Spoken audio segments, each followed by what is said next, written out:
welcome back. Today I'm going to give you some tips on how to make your practice time much more efficient and to get better as a musician much quicker. When I was in music school, I was in a one-year program in Los Angeles, and that program was geared towards making us professional studio musicians who could play in all the major genres, that were being recorded in the local studios in LA. Blues, gospel, funk, R&B, soul, pop, rock. So there was so much musical information being crammed into that 1 year that they told us in the very beginning, if you don't have an efficient practicing regimen, you're not going to do well in this school. You're going to fall behind. Because every week there is just more information coming and coming and coming, and you're expected to know it and have it under your fingers by the next week and be able to apply it live on the bandstand. So I'm going to teach you how to get the most out of like a 30-minute practice session. That's what most of us have. We've got 30 minutes to an hour to sit down with our guitar and practice, and maybe play a little bit. So I'm going to show you how to get the most out of that 30 minutes. And this will really, really make you an effective practicer, which will then make you a much better player much more quickly than if you were just kind of practicing, A lot of folks, me included, before I got to music school, when they would sit down to practice, they would noodle,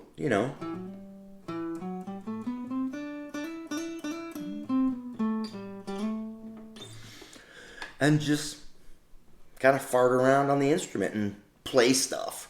Play generally stuff we already know and stuff we're already good at. That doesn't do you any good when you're practicing. When you're practicing, you practice. You don't play. There's a time for playing, there's a time for practicing. And when it's time to practice, you practice. And you're disciplined, and you're controlled, and you're critical of your own playing. For those 30 minutes, that's your job, okay? Is to focus on your technique, which means how low your fingers are over the fretboard, right? A lot of young, newer players, their hands are up here, and their fingers are way up here. So when they play like a scale, you see a lot of this, okay? And when you're practicing, you want to bring those fingers, you want to keep your fingers arched over the fretboard, not flat like this. Keep them arched.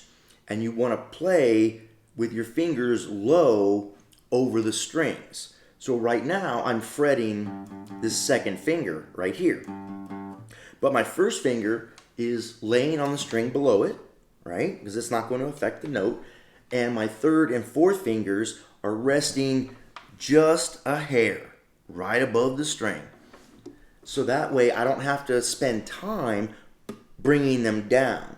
If you want to play quickly, if you want to play smoothly, your fingers need to be low over the fretboard. So that when you're ready to go to the next note, your finger is already there. It's already down right above the note.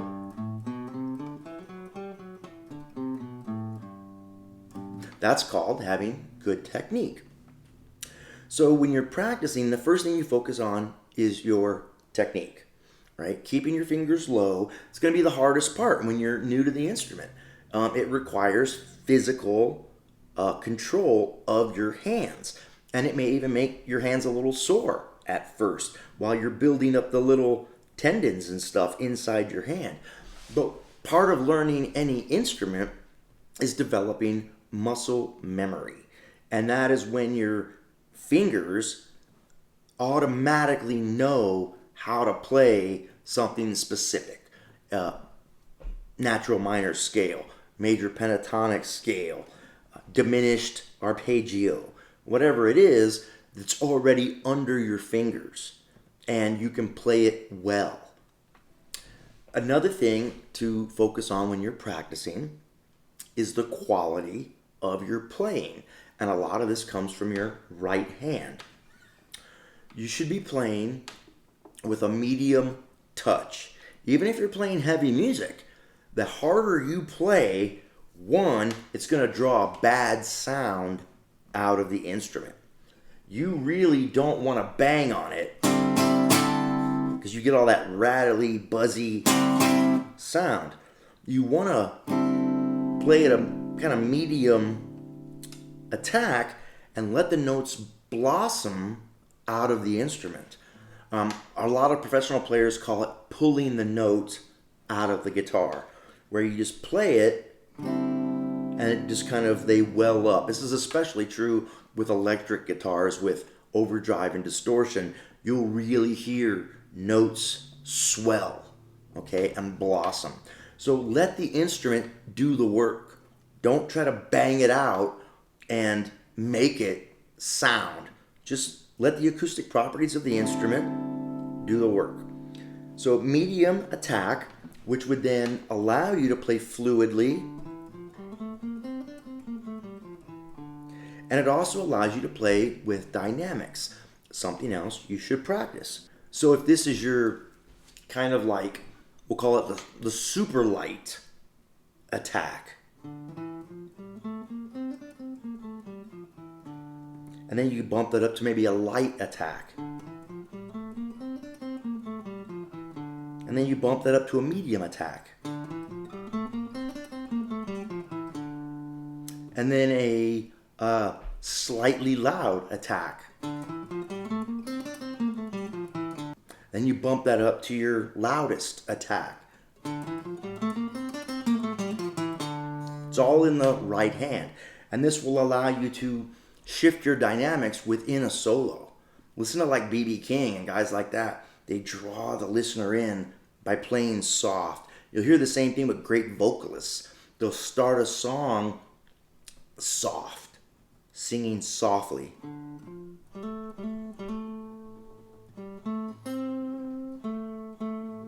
And then they'll start to pick it up, and that draws you in. You can't, when they're playing soft, you have to pay attention to hear, right? And so then they've drawn you in, they've kind of hooked you. And then they start building up the dynamics.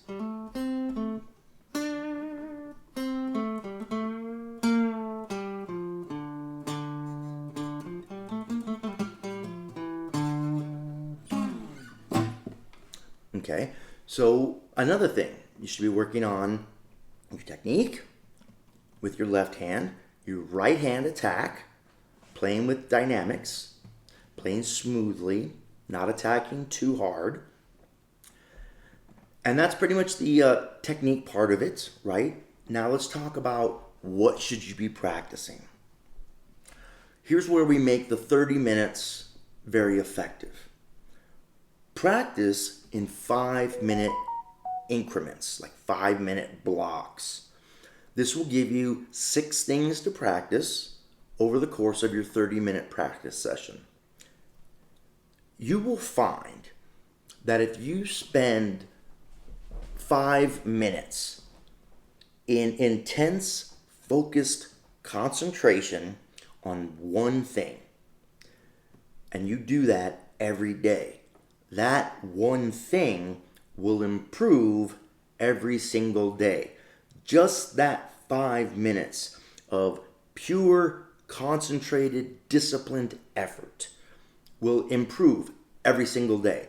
And the thing that you're practicing will get under your fingers, you'll develop the muscle memory, and it'll start working its way into your playing, and not just being some device that you practice, but it'll start becoming something that you can utilize in your self-expression and your soloing and your songwriting.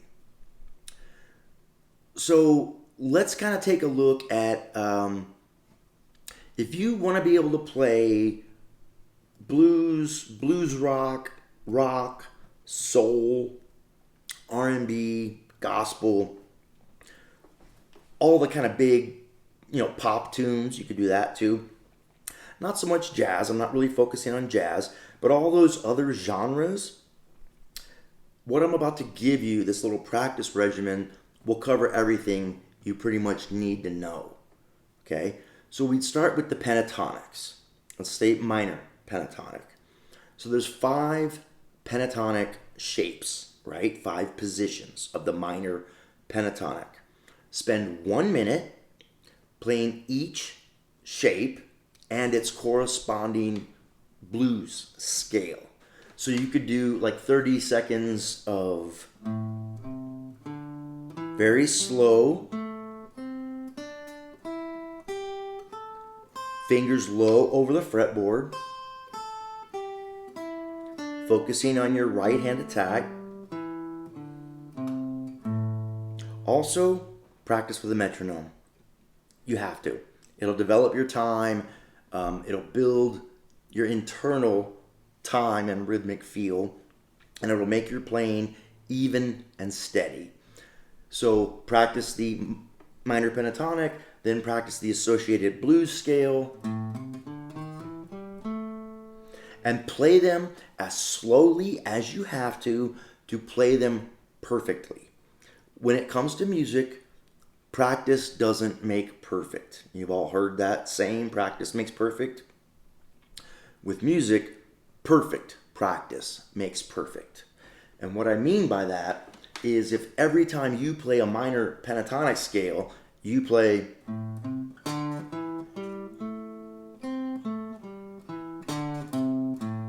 right? You bum that note, right? You've just got it in your hand that when it comes to that note, you pluck a little hard. Well, you have to be able to critically listen to your playing, spot that, and then fix it, right? Realize, oh, I've got to lighten my technique whenever I come to that note. So then you slow down, back up, and just practice playing to and from that note.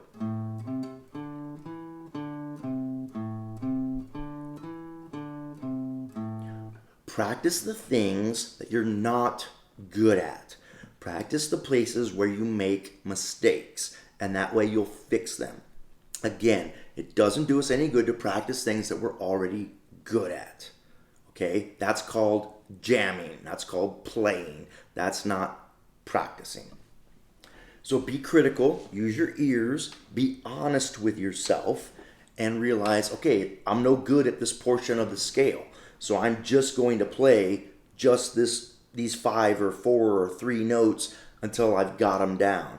And I'm going to set my metronome and play as slow as I have to play it perfectly with no mistakes. That's the essence of quality practice time. Okay? So we do the minor pentatonic, minor blues scale, spend 1 minute on each position. Now you've just done a 5-minute block. The thing about human beings, we get distracted pretty easily, and it's hard to keep your concentration for long periods of time. So if you're going to play the minor pentatonics and the minor blues scales for 15, 20 minutes, you're going to start noodling. You're going to stop practicing and get bored and lose focus and just start playing and not practicing. That's why we keep our practicing down to 5-minute chunks. Because once your mind starts to drift and kind of gets tired of focusing intently on this one thing, it's time to move on to the next thing. New, fresh concept, the mind reboots, and you're now 100% invested, focused on this next thing you're practicing. So I would go from the minor pentatonic blues scales, then do 5 minutes on the major pentatonic blues scales. Then I would do 5 minutes doing the diagonal minor, major, pentatonic, and their associated blues scales. And, 1 minute for each. 1 minute minor pentatonic diagonal, 1 minute minor blues. 1 minute major pentatonic diagonal, 1 minute major blues diagonal. And that leaves you a minute to, work on the one that was giving you the most trouble, that you needed the most work on. Spend another minute working on that one. Now you've just done 15 minutes of practice with focused, concerted effort on 3 specific things. Okay?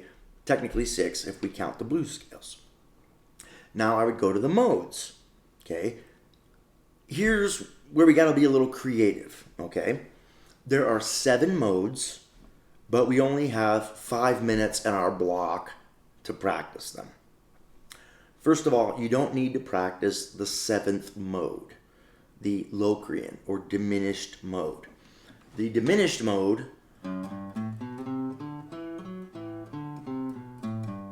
is the exact same as the major scale. It just starts a half step lower. So if you practice the major scale, you're already going to have the fingering of the Locrian mode under your hand. So there's no point in practicing the Locrian mode by itself. Plus, you don't use it a lot, okay? It doesn't show up a lot in most music. So now we're down to 6 modes, okay? Well, you could set a timer, and instead of spending a minute on each mode, do like 45 seconds, and you focus, steadily for that 45 seconds on just playing the mode across the strings with perfect technique.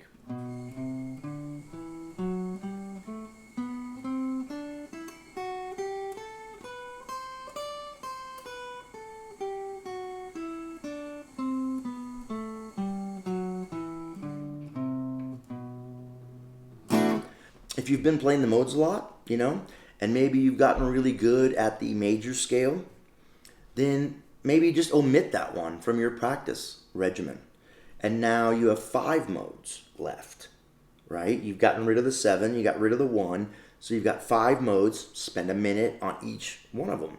If you get really good at the natural minor mode and you've got that under your fingers, take that one out of your practice regimen and just focus on the 4 that you don't have down. Again, practice what you have trouble with or what you're bad at. Don't practice something that you're already good at. So now we've done 20 minutes. Okay, we've done all the minor, major, pentatonic blues scales there are to play. We've done all the modes. So we've got 2 more blocks of 5 minutes. Depending on what you want to accomplish with your playing and the kind of music you want to play is going to determine what you're going to do in these last 2 blocks. If you lean more towards kind of jazz playing, not that you want to play jazz, but you want to incorporate jazz kind of classical techniques, you could practice arpeggios for 5 minutes.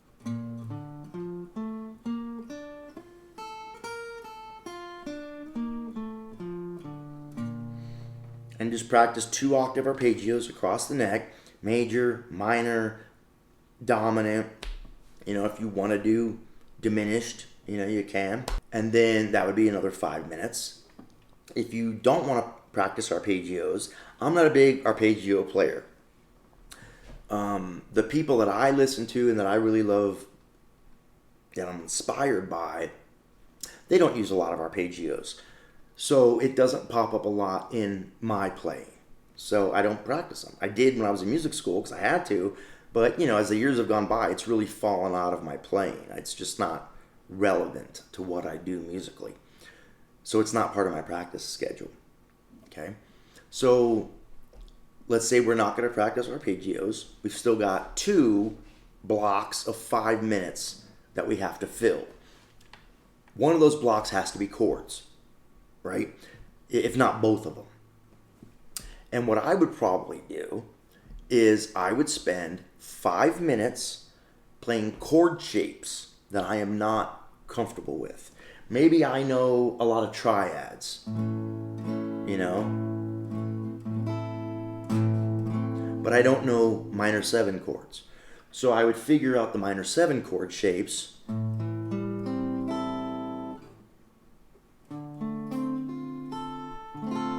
and I would work on those. I would learn new chord shapes and spend my 5 minutes doing that.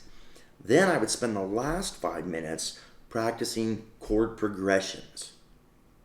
Either basic 1-4-5s, 2-5-1s, 6-2-5-1s, 1-4-6-5, the kind of typical progressions you're going to see in thousands of songs.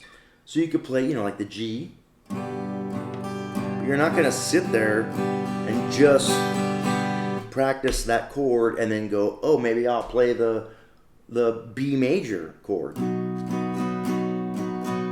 You want to practice that movement of, chord roots moving a fifth away. So maybe from the 6 chord to the 2 chord to the 5 chord to the 1 chord. Right? That's moving in a fifth. 6 to the 2, 2 to the 5, 5 to the 1, or a 1-4-5. The 1 is the fifth of the 4 chord, so it wants to resolve up to that 4. And then the 5 chord wants to resolve down to the 1 chord. So practice those movements. Even if you're just practicing them 2 chords at a time and not playing a whole progression, you could practice going from the 5 to the 1. Going from the 1 to the 4. Right? Or going from the 2 to the 5. Or from this 5 to the 1. Okay? So that's what I would lay out for you. If you want to get the most out of your practice time and you only have 30 minutes a day, it's also important to do it every day. Okay? You could take 1 day off a week. It's not going to kill you. Maybe even 2 if you're having a bad week and you need the weekend off or you got family stuff to do. Sure, I get it. But if you want to get good at your instrument, if you want to improve on the instrument, you kind of need to do it every day. Just a half hour a day. Pick a spot, pick a time, in the morning, late at night, when your family doesn't need you or you don't have obligations, and shut the world out, and it's you and your guitar for 30 minutes. Disciplined, focused, concentrated practice. And you will find that you will start improving rapidly. It will make a huge difference in your playing. So, 5 minutes minor pentatonic, minor blues, 1 minute per each shape. 5 minutes major pentatonic, major blues, 1 minute per each shape. 5 minutes diagonal, minor, major, pentatonic, and blues shapes. 5 minutes on the modes. 5 minutes on chord shapes. And 5 minutes on chord progressions. And this will give you basically everything you're going to need to play melodies, to play solos, to play rhythms. It's all going to be under your fingers. And it's really going to develop you as a rounded player. So I hope this was helpful. Hopefully you can get some good quality practice time out of this. Now, a note about playing as opposed to practicing. Playing is important. That's why we picked up the instrument anyway, was not to practice, right? We all want to play. If you're really in need of practice and need to put that whole 30 minutes, those 6 5-minute blocks into use, then tack on another 10 minutes at the end where you just play, Do 40 minutes instead of 30. 30 minutes of strict practicing, and then for 10 minutes just play. Noodle, play solos, play chord progressions, play whatever you want. Play out of key, whatever. Just play. Just express yourself and have fun. If you have more time, if you've got an hour, do 30 minutes of strict practicing and then just play for an hour. Play songs that you're working on. Work on playing melodies that you're learning over the songs. Work on your solos over the songs. So, it depends on how much time you have to give to the instrument. But definitely, without a doubt, carve out distinct time every day to practice and some time every day just to play. And you will find that everything you've invested in your practice time will show up in your playing. And you will improve at a pretty quick pace. So I hope this lesson was helpful. Now, go practice.